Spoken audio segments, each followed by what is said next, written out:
I'm Scott Brady. I'm publisher of the Overland Journal and Expedition Portal, and I also host the Overland Journal podcast. And I'm so grateful to be on the essence of overlanding today. One of the quotes that I really love is that travel is fatal to prejudice. And that's Mark Twain, by the way, that said that. I find myself personally that because I grew up in a fairly insulated way, not in a bad way, but I was not well-traveled, that I was ignorant of the world. I was ignorant of other people's lives. I was ignorant of other cultures. My parents weren't international travelers. They did travel in the United States, but as with most Americans around that time frame, not a lot of people had even passports. That's changed since then, but at the time it was uncommon for people to travel internationally because the U.S. is such a large country and there's so many. If you want jungle, you can go to Hawaii. And a great way for a young, unemployed, not a lot of prospects guy to travel is to join the military. So that's what I did. So I joined the U.S. Air Force. I had a little bit of college, and that helped with me getting in. And then eventually I was able to travel with the Air Force. So I was sent to Italy. So I was actually quite lucky to be able to go to someplace not sandy. Within about 10 minutes of being in Italy, I realized that traveling the world was something that I really wanted to do because I was fascinated by the fact that it was so different from where I lived, and I liked that. I liked that it was different. I was ignorant of other ways of living, other religions, and everything else like that. And the more that I traveled, the more that I realized that those ignorances start to get stripped away. And you start to be so much more tolerant of any differences that people have. And I would say that that's one of the greatest gifts that travel has given me. It's giving me this deep well of patience and this deep well of awareness that people are different than me and it's okay that they are. In fact, it's really important that people are different, and it's important that we have different viewpoints and that we can find a way to better understand each other. So travel for me, despite the wonderful adventures and all of the other things that have come with it that have been incredibly positive and rewarding, good for my ego and all those other things, but at the end of the day, the fact that I now have the patience that I do for life and the people that I love, and that I have the patience even with myself, and that I have an openness and an understanding that people are just different, and that's okay.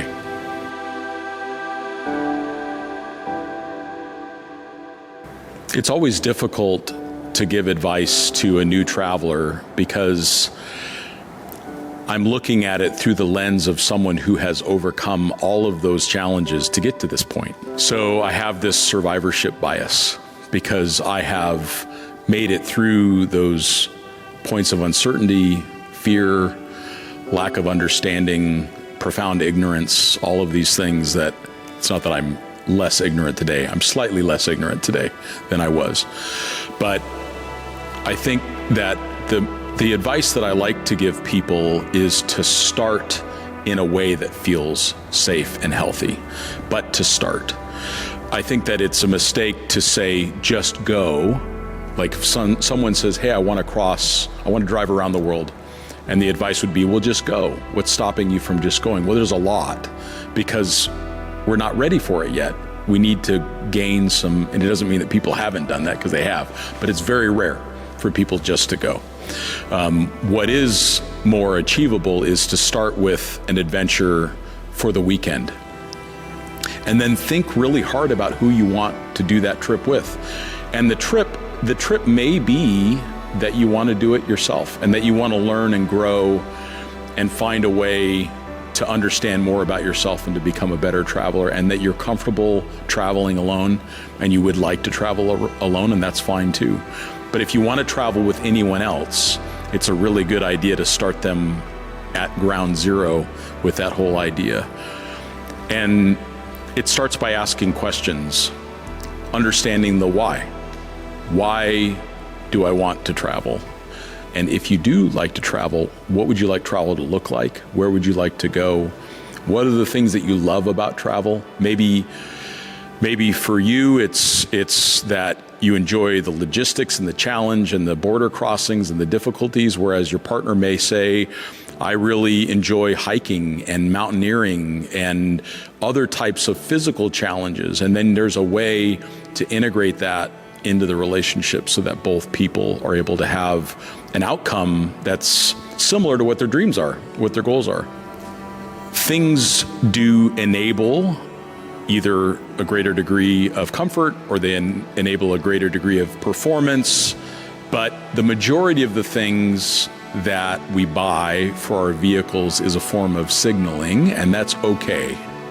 It's not wrong to do that, but we have to understand that that's what we're doing. When we buy a very expensive vehicle, if someone buys a $1 million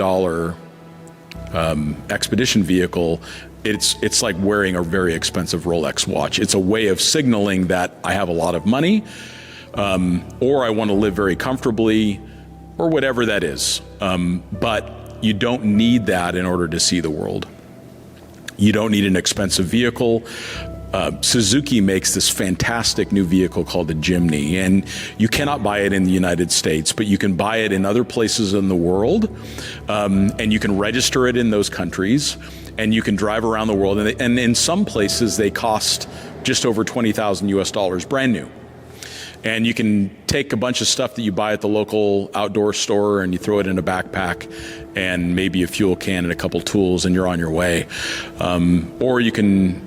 There's this is an inspirational traveler for me. His name is Stefano Melgrati. He's an Italian that has traveled around the world on a 250cc motorcycle. He traveled for $22 a day on average, and he saw the world, and he camped out most nights, and he spent time in villages and with people and with families, and he let himself be immersed in the gratitude and the generosity of these cultures that he interacted with.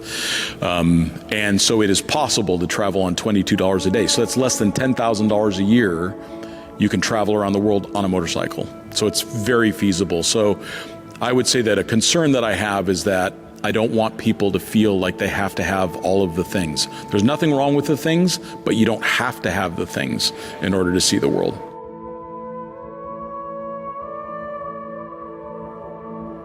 Technology is going to advance rapidly, and we, again, have a choice. We have a choice to remove those apps from our phone.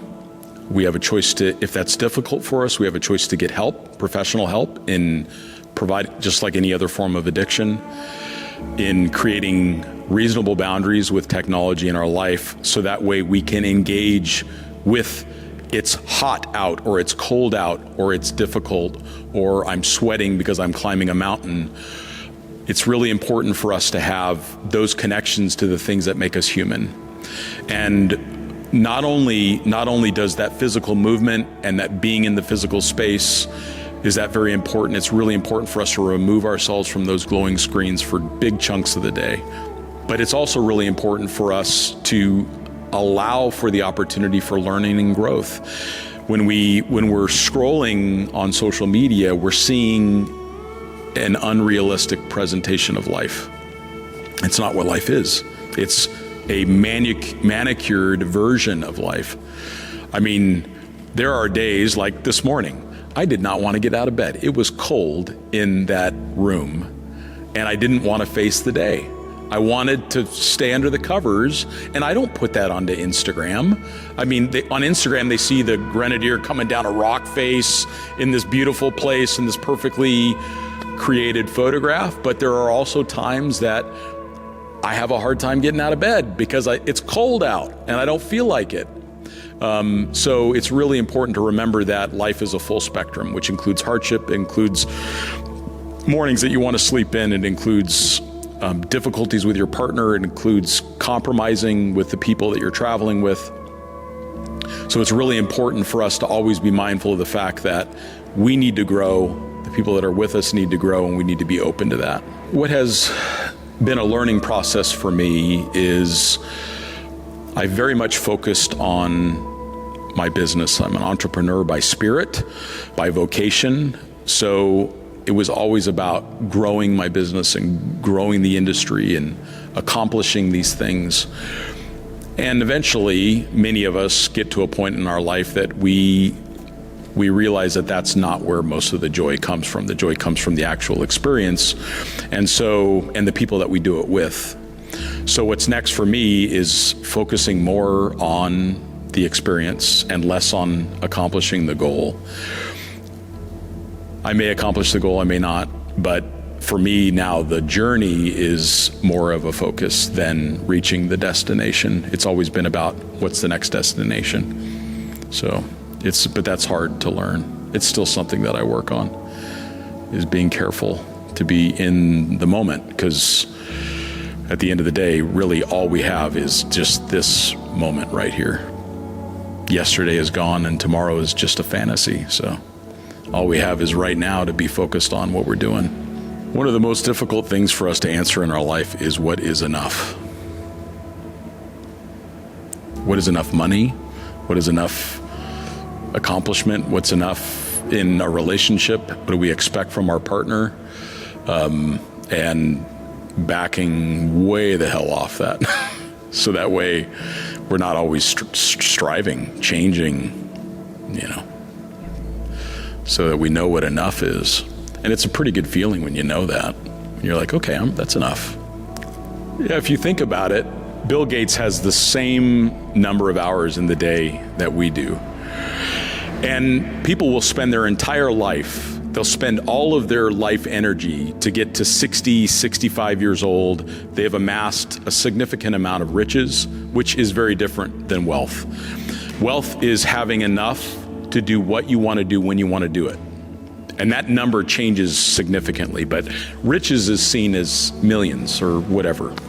So people will spend their entire life, all of this energy, they've expended most of their life, the time that they have in their life, to get to this point of riches, to then buy a Land Cruiser, to become homeless and travel around the world. You can skip all of that suffering in between and start the process earlier by adjusting our egos and saying, I'm fine with the Jimny, and I'm fine with less, and go live your life.